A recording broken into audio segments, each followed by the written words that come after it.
Hello everyone, I am Sari Sulfikar and today I am going to solve the past papers of ICAT's English Linguistics Contest for year 2026, grade 9 and 10.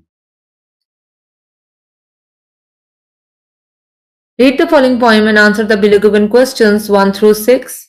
The Archive of Lost Sounds. Archive means stored collection of records. I am the curator of an archive now gone to dust.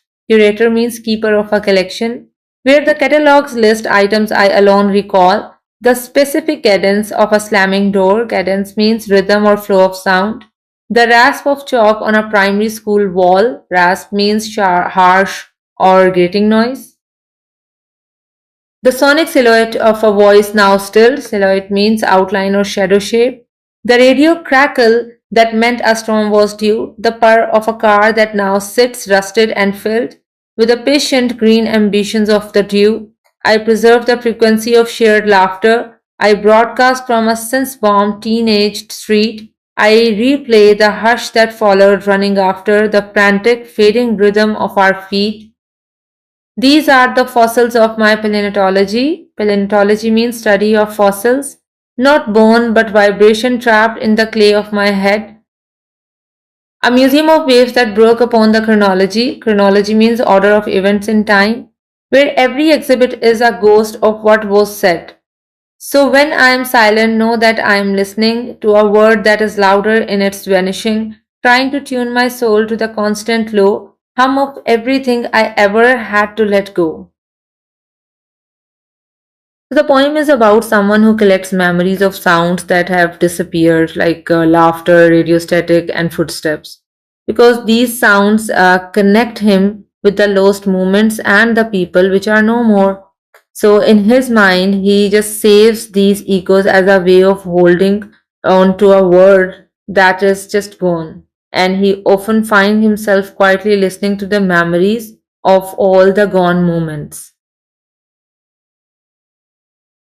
Question number 1. The primary extended metaphor of the poem is option A, the mind as a museum or archive for lost sounds and memories. Option B, the mind as a radio receiving signals from the future. Option C, the word as a violent place full of bombs and destruction. Option D is the voice as a musical instrument. So the poem's main extended metaphor is that the speaker's mind is like a museum or an archive. In it, he collects and preserves memories of sounds that have disappeared from the world. So we'll select option A here. Question number 2. What is likely meaning of the sonic silhouette in the second stanza? Option A is a physical shadow cast by a person. Option B, a photograph of a loved one. Option C, the unique recognizable shape or pattern of a voice now absent. Option D, the written description of a sound.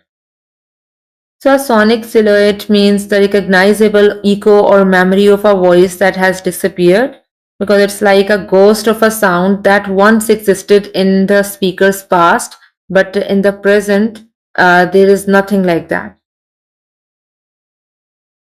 Question number 3. The phrase the patient green ambitions of the dew is an example of which literary device and what does it signify? Option A is a simile showing the car's speed.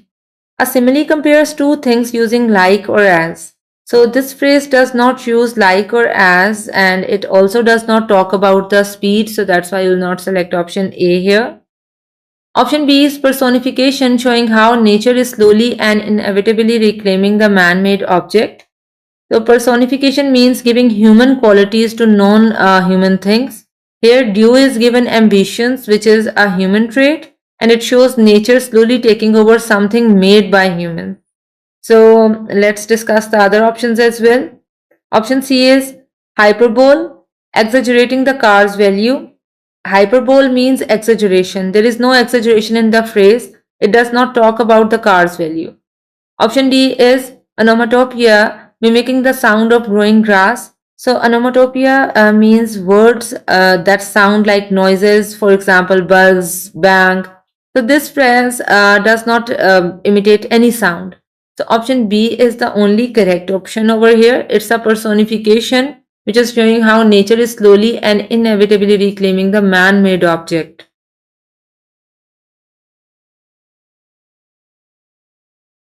Question number 4. The shift in the final stanza reveals that the speaker's silence is not due to the lack of something, but rather, option A, an immersion in the intense internal listening to lost sound. Option B, a refusal to speak about the past. Option C, an inability to remember the sounds anymore. Option D is a desire to hear new sounds from the present. So here reveals means showing something, immersion means deep involvement or absorption in something. Internal means inside, refusal means unwilling to do something, and inability means not being able to do something. Here we use the word they for the speaker because we are not sure that it's a female or male. So that's why we will use the word they here. So in the last stanza, the speaker is silent because they are deeply focused on listening to the memories of lost sound inside their mind. Like they are not forgetting or avoiding the past, they are fully turned into remembering it. So that's why we'll select option A here. It's an immersion in the intense internal listening to lost sounds. Question number 5. The constant low hum the speaker mentions at the end most likely refers to option A, the sound of modern technology. Option B is the sound of other people talking. Option C is a literal medical condition like tinnitus.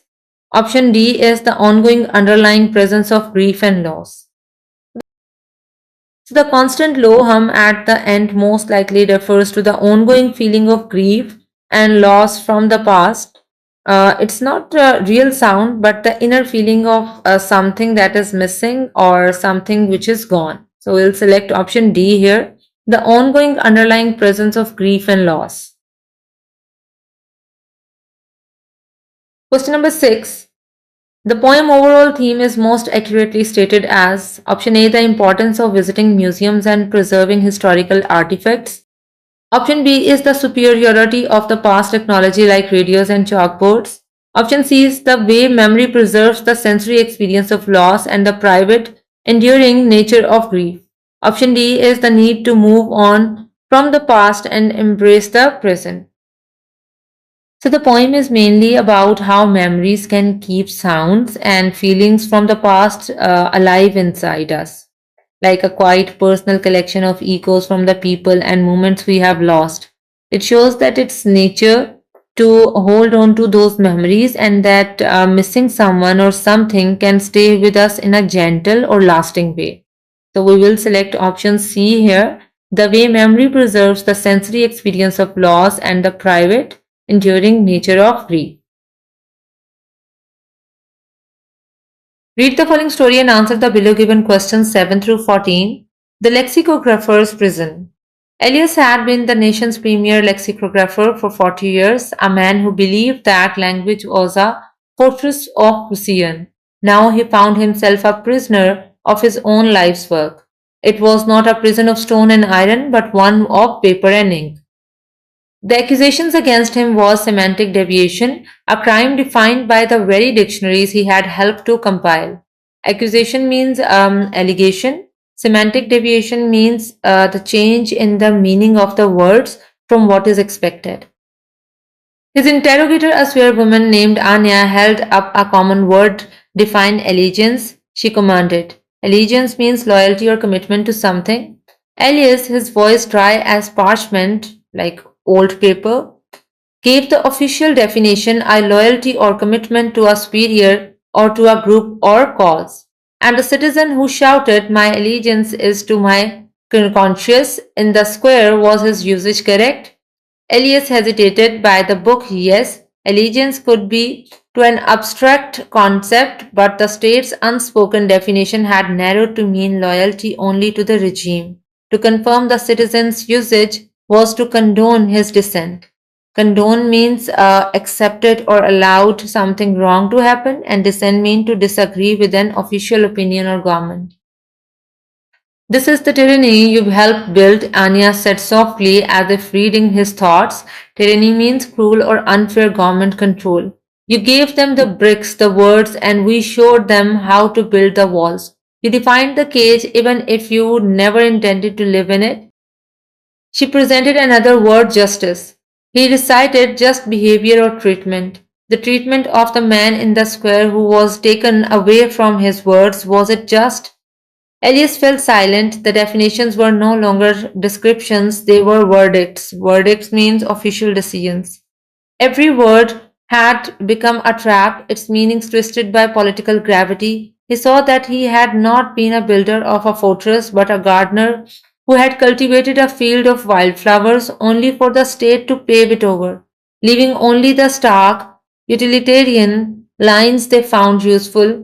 His life's work had not captured language, it had merely provided the blueprints for its imprisonment. So, utilitarian means useful or practical, but not beautiful. And the blueprint means a detailed plan for how to build something. So, in this story, the Elias is a man who writes dictionary, different meanings of the words. He believes words should be clear and exact.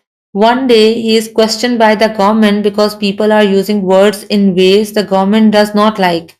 A woman asks Elias to explain words like allegiance and justice. Elias gives the correct dictionary meaning, but then realizes the government has changed the meaning to control people. The people are punished when they use words to speak freely. So Elias understands that even though he only wrote definitions, his work helped the government misuse the words. He feels sad because words which should help people are now being used to trap and control them. So, the message from the story is that words are powerful and they can be used to help people or to control them. Question number 7. What is the primary metaphorical significance of Elias' prison? Option A is his physical confinement in the small cell. Option B is the intellectual and moral trap created by the rigid state controlled application of his life's work. Option C is his isolation from friends and family. Option D is the vast, inescapable library of books he has written. So Elias is a dictionary writer and his prison is a metaphor. This means he isn't locked in a real jail with bars. Instead, he is trapped by guilt and regret because the government is using his own word definitions to arrest people for speaking of their minds. His life's work, like words meant to explain and connect people, has been twisted into a tool for control. And that makes him feel like he is a cage made from his own books. So we will select option B here. The primary metaphorical significance of Elias' prison is the intellectual and moral trap created by the rigid state controlled application of his life's work. Question number 8. The interrogator strategy is best described as using Elias' own precise definitions to expose their dangerous ambiguity under a totalitarian regime. Option B is physically torturing him until he provides false definitions. Option C is arguing that his definitions were always factually incorrect. Option D is convincing him to write a new dictionary for the state. So the interrogator strategy is best described as using Elias' own dictionary definitions to show how they can be interpreted in two ways. Like she makes him see that the government can twist the meaning of words like allegiance and justice to control and punish people. So we'll select option A here.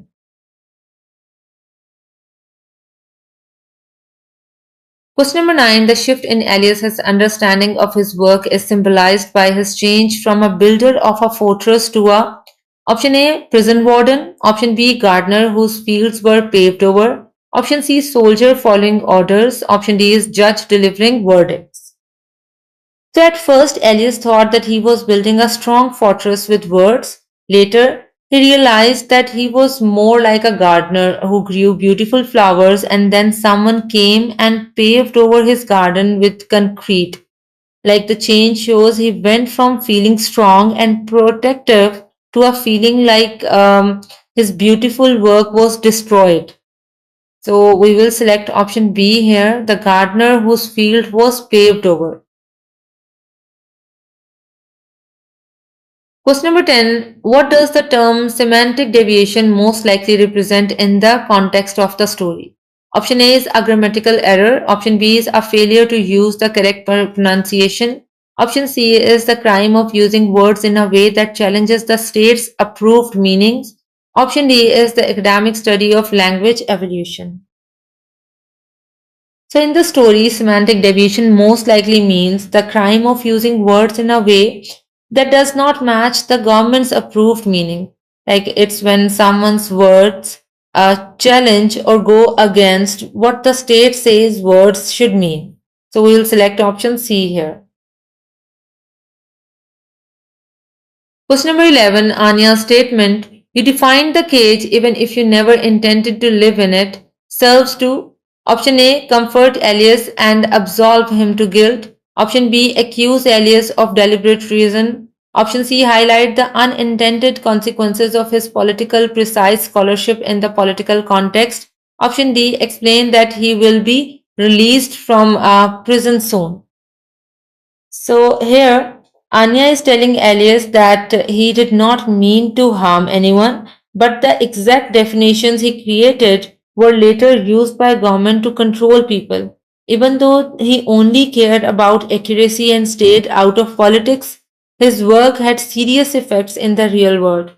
So the quote shows that the good intentions can still lead to harm when ideas are used by powerful systems. So we will select option C here.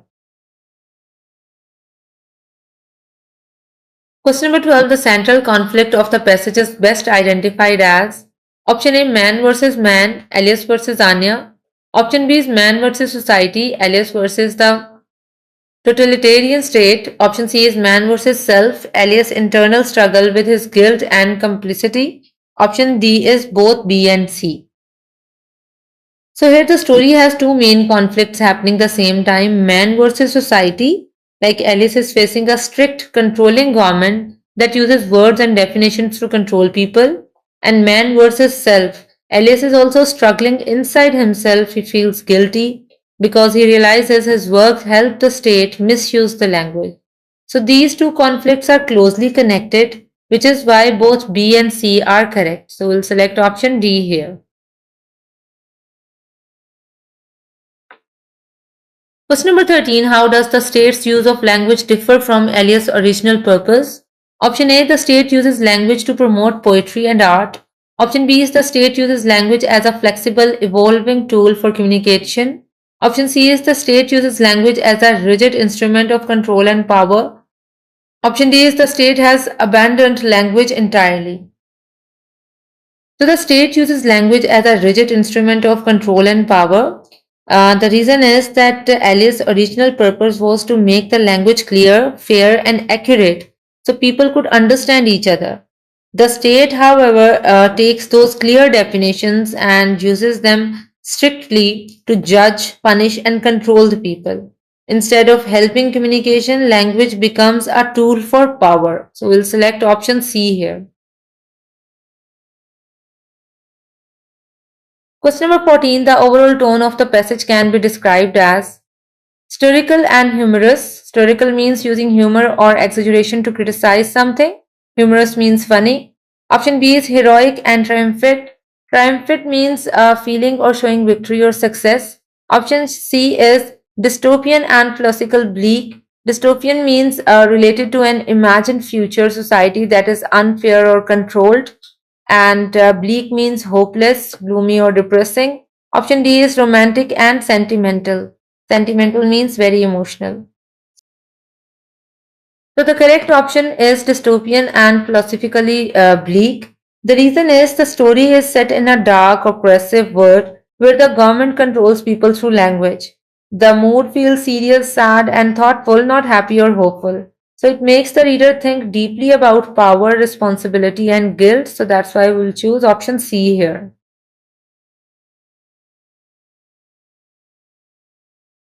Question number 15. Aunt Mary gives Leo a sweater for his birthday. Leo says, "Oh, thanks. It's a sweater." What does Leo's reaction show? Option A, he is very excited and happy. Option B, he is disappointed but is trying to be polite. Option C, he doesn't know what the gift is.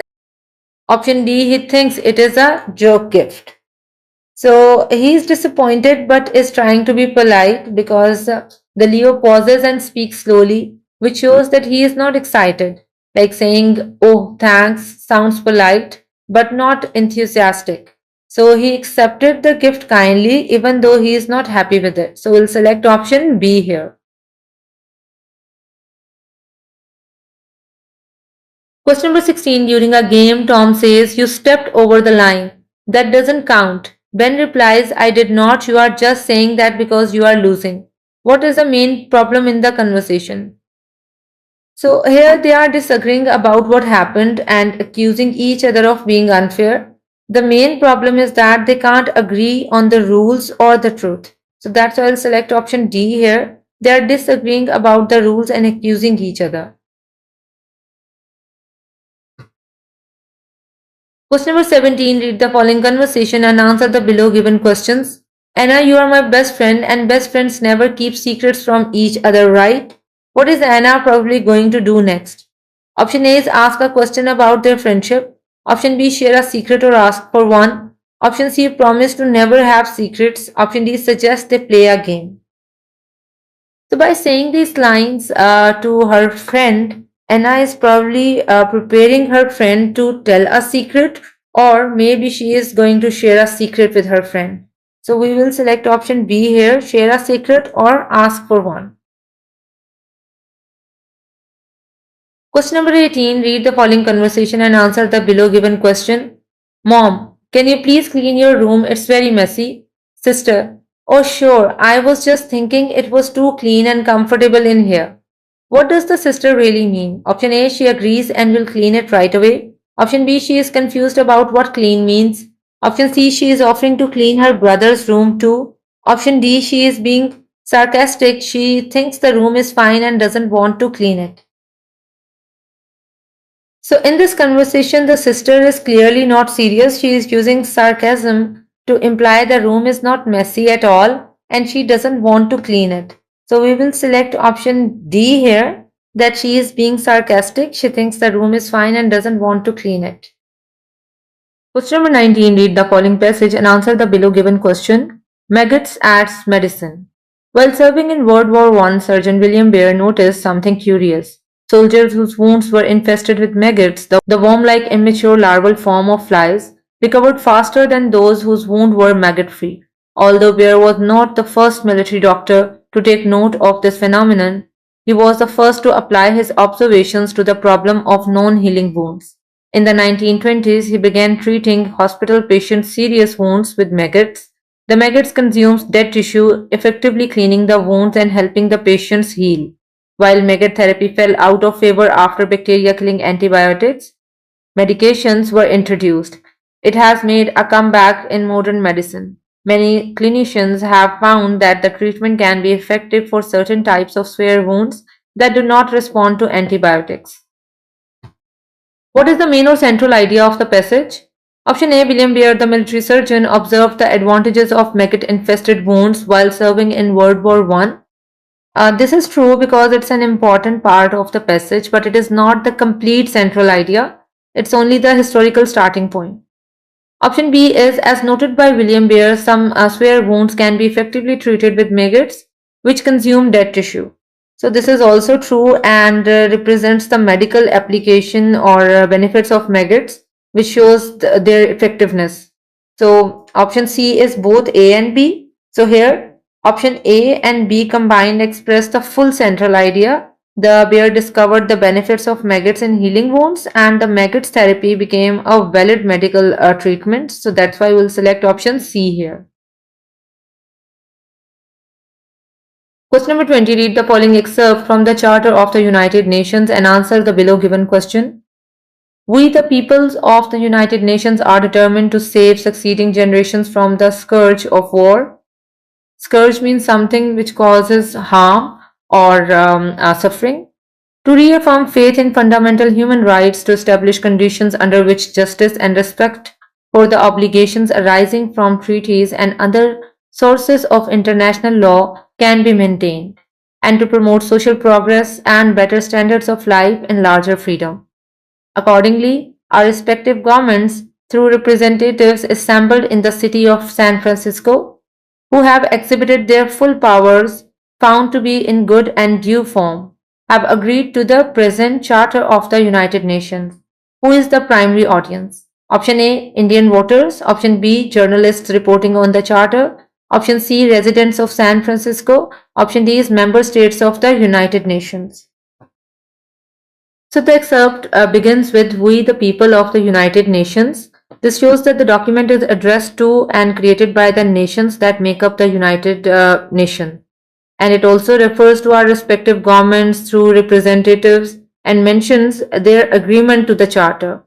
So this confirms that the primary audience is the governments and nations who are part of the United Nations, not local citizens, not journalists, and not the residents of San Francisco. So that's the reason we will select option D here.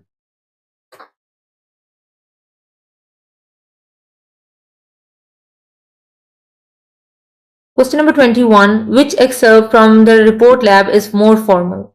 Option A is, so we mixed the two chemicals together and boom, it totally changed color. It went from clear to bright blue right away. It was pretty cool. We wrote down what we saw. Option B is, we kind of messed up the measurements a little bit, I think. We used too much of the first stuff, so the reaction went way faster than the lab sheet said it would. Are bad. We will try to be more careful next time. Option C is, yeah, the graph shows that when we added more heat, the thing moved faster. It's pretty much what we thought would happen. It's a straight line, so it makes sense. Option D is, upon combining the aqueous solutions, an immediate colorimetric change was observed, transitioning from colorless to distinct azure. This qualitative result indicates a rapid chemical reaction between the reactants. So here the most formal excerpt is written in option D because it uses precise, structured and scientific language. For example, aqueous solutions, colorimetric change and qualitative result. So that's why we'll select option D here. Question number 22. Review the following details and answer the below given question. In North American Sonoran Desert, the velvet mesquite is a tree with roots that can extend over 50 meters to water sources. In Death Valley, some wildflower seeds sprout only when it rains. The creosote bush can thrive in dry areas like the Sonoran and Mojave Desert by cloning itself. Choose the best topic sentence to introduce a paragraph containing these details. Option A is, deserts plants have adaptations that enable them to survive despite their limited access to water. Option B, deserts are home to a strange and beautiful array of plant life. Option C is, plants in Death Valley and the Sonoran and Mojave deserts thrive despite the heat. Option D is, none of these. So the sentence that directly introduces the main point, that how each plant example has a special survival trick for dealing with little water, is written in option A, which is, desert plants have adaptations that enable them to survive despite their limited access to water. So we'll select option A here. Question number 23. Select the text that has a more descriptive tone. Option A, the team was totally blown away by the final results. They high-fived and immediately started planning the next phase. It was a huge win. Option B is, he stared at the empty driveway, the silence in the house suddenly feeling heavy and absolute. The goodbye had been too quick, leaving only a dull ache behind. Option C, this study successfully demonstrates a significant correlation between the variables. Subsequent research should therefore focus on establishing casual relationship under controlled parameters. Option D, the old bookstore was a delicious kiosk with towers of books leaning like tipsy scholars and the smell of yellowed paper hanging in the air. So the option D has the most descriptive tone because it just draws a clear picture in front of you. Like the words towers of books leaning like tipsy scholars creates a playful visual image. Then the words smell of yellowed paper hanging in the air appeal directly to the sense of like smell. And the interesting word choices like delicious chaos describe the mood. So that's why we'll select option B here. Question number 24. Which narrative point of view is shown in the passage? Hummel sighed. His gun-colored coveralls seemed deflated. A sprinkle of iron fillings fell from his hair. Hummel was pathetic. Caldwell decided as he walked away. Lonely devil couldn't stop talking, he couldn't let you go. No need for mechanics like him anymore. Everything mass produced, waste. If one wears out, get another one. Biff bang, smash him up. Option A is first person, option B is second person, option C is third person, and option D is none of these. So here the passage uses a third person point of view. The reason is the narrator refers to Hummel as he and describes his thoughts and appearance from an outside perspective. For example, Hummel sighed, his gun colored curls seemed deflated. Then Hummel was pathetic, Cardwell decided as he walked away. So we will select option C here. It's third person point of view. Question number 25. Read the following business letter and answer the below given question. July 3, 2025. Walter Park, 1557 Laurel Avenue, 210 West Hollywood, CA 90046.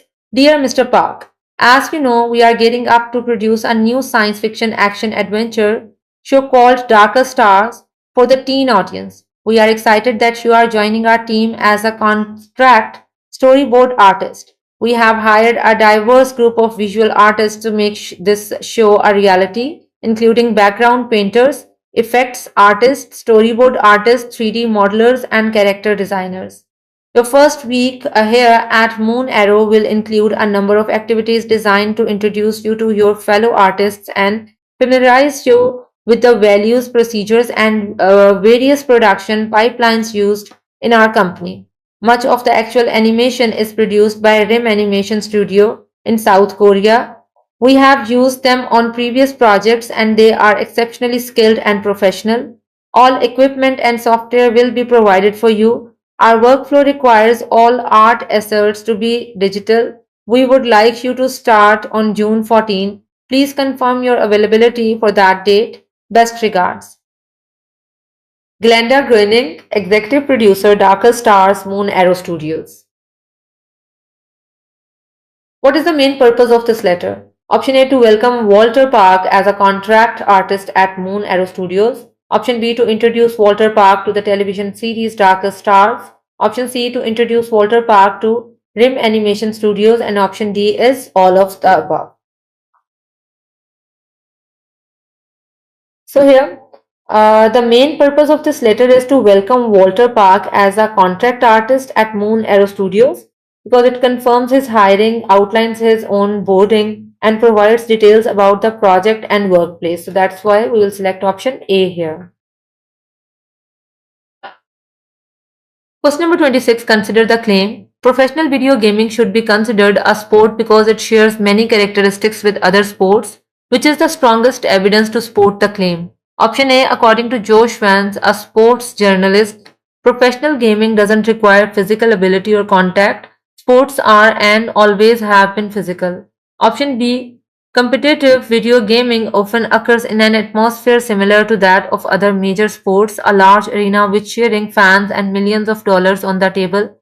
Option C, sociology professor Leah Shelton notes the definition of a sport has always been up for debate. Is chess a sport? Is dance a sport? This is something people have always disagreed about. And option D is none of these. So the strongest evidence to support the claim that professional video gaming is a sport is option B here because it directly compares gaming to traditional sports by mentioning large arenas, cheering fans, and high stakes, which are key characteristics of recognized sports. So that's why you'll select option B here. Question number 27. Order the topics from broadest to narrowest. Option A, the effects of tourism related pollution on the environment.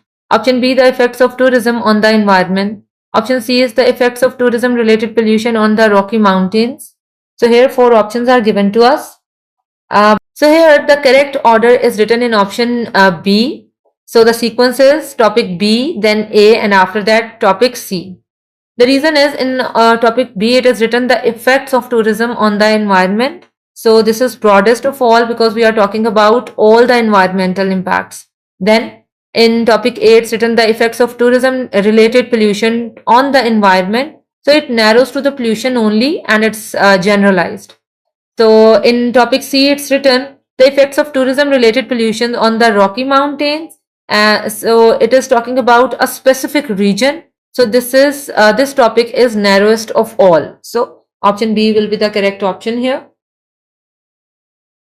Question number 28. Complete the text with a better conjunctive adverb. The United States government is deliberately divided into three separate branches. Dash. Each branch of government is able to provide checks and balances on the other two, meaning that no single branch has absolute power on its own. Option A instead, option B as a result, option C because, and option D is moreover. So the better conjunctive adverb is as a result here. It correctly shows cause and effect because the government is divided into three branches and each can check the others. So that's the reason we will select option B here.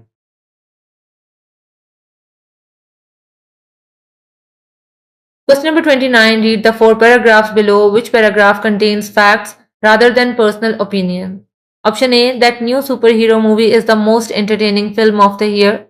The lead actor gives a flawless performance. The special effects are far more impressive than anything else released recently. It's a must see for any true cinema fan.